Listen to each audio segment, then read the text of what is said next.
Hi, I'm Pastor Kurt, and this is your 5-minute Bible study.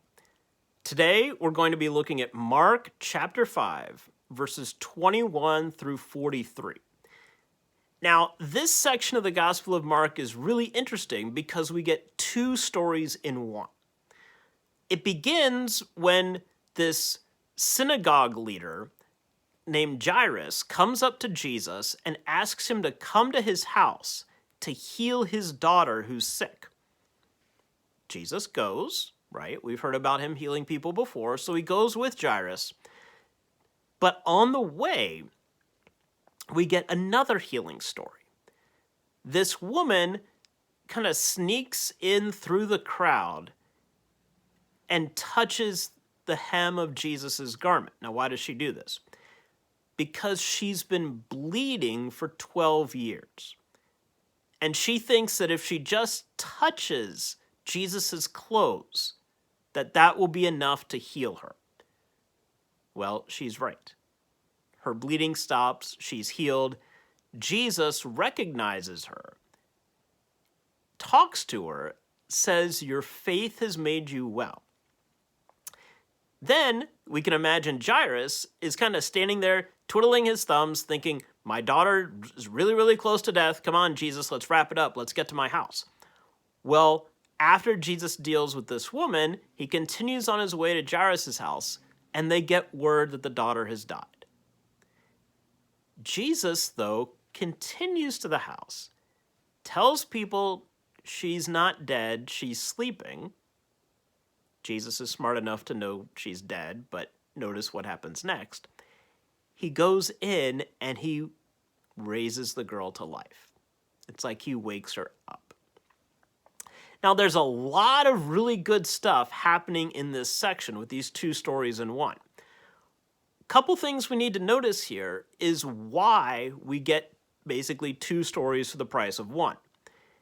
These two characters, this woman who's bleeding and this daughter who's dying, they go together.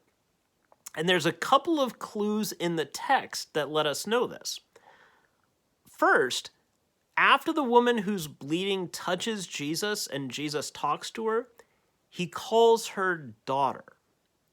Very much like how the girl he's going to help is the daughter of Jairus. Also, we hear that this woman has been bleeding for 12 years. At the end of the story, we hear that the little girl is 12 years old. So there's a connection here between this woman and this young girl.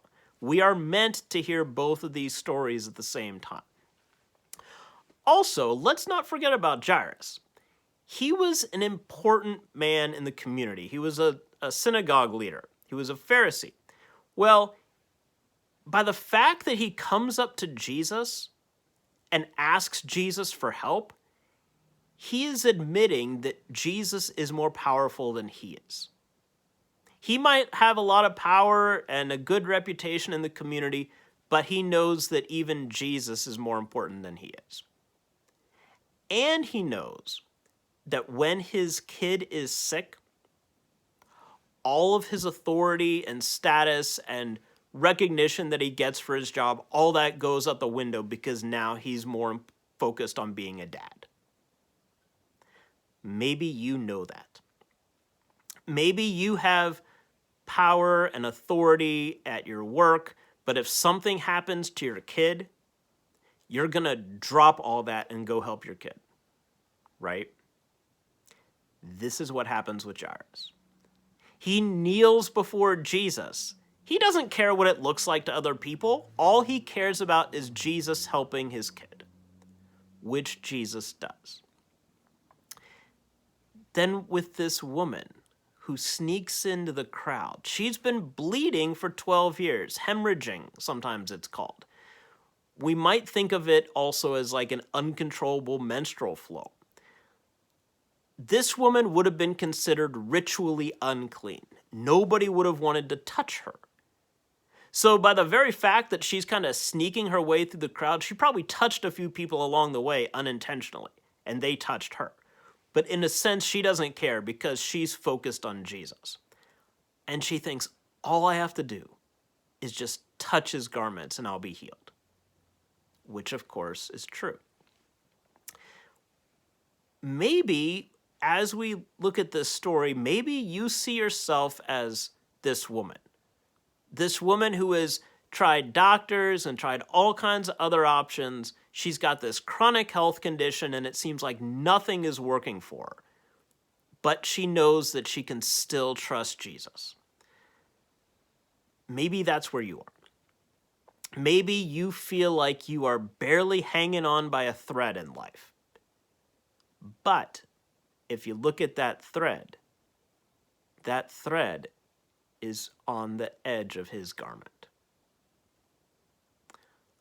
Or maybe you feel like Jairus.